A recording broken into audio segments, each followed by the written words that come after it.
Welcome to 755 Live, about 5 minutes of what Jesus said. And it's great to be back at Ironworks this morning for our prayer time. We're here Tuesday through Friday from 6 a.m. till 8 a.m. There's a different command of Jesus every weekday at our Bible plan at bible.today.church. A real easy way for us to read the Bible together and do what Jesus said.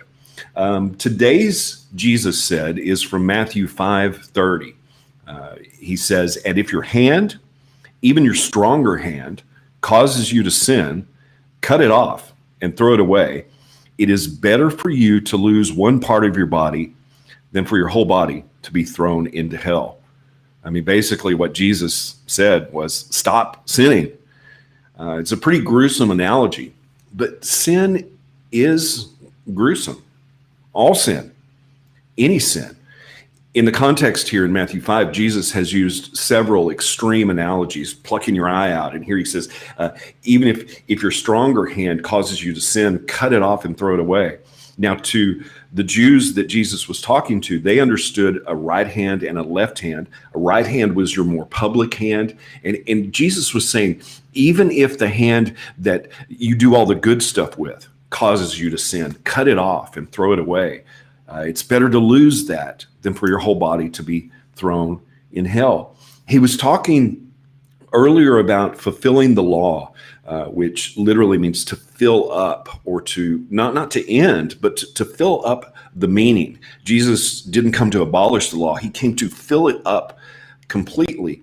And so Jesus is talking about, you've heard it said, the old commands, to not kill, don't murder. But I say to you, don't even hate. Don't call somebody a fool. He was filling up the law. A lot of times we consider sin this big list of things that we don't do anymore. But Jesus said, stop sinning. And when he talked about that, he listed off the big commands, and he said, really, the heart of the matter is the heart. So it's not about just keeping the big list. Don't murder. You can say that you believe that it's a sin to murder, and so you don't murder, but you can still hate, which Jesus equated with the same level of judgment.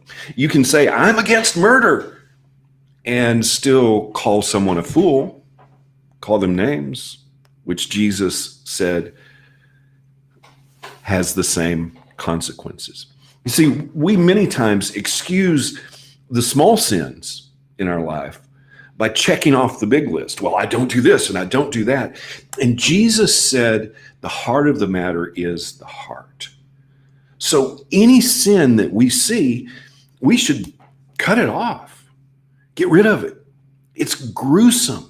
It's something that keeps us from doing what Jesus called us to do.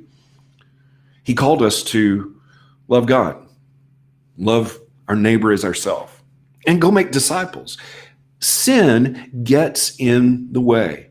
And Jesus said, throw it away from you. It's better to lose something that's good than for your own soul, your own body to be thrown into hell. That's what it's about. In our 40-day time of prayer and fasting, the focus today is Hebrews 3:13, and it says, you must warn each other every day while it is still today, so that none of you will be deceived by sin and hardened against God. We're in relationship. Following Jesus isn't a Lone Ranger sport. It's not a solo sport. We together need to encourage one another and warn each other not to be deceived by sin, not to just look at the big list. I've checked this off, but still hang on to bitterness and anger and hatred. We need to cut it off, get rid of it, throw it away from us, far away. You see, sin says, that's just the way I am.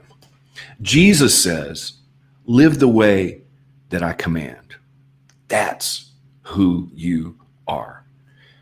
It's better for us to follow Jesus than our own heart and our own desire. And anything that even looks like sin, we need to cut it off. Get rid of it. Following Jesus is the better way. Jesus said, stop sinning. How can we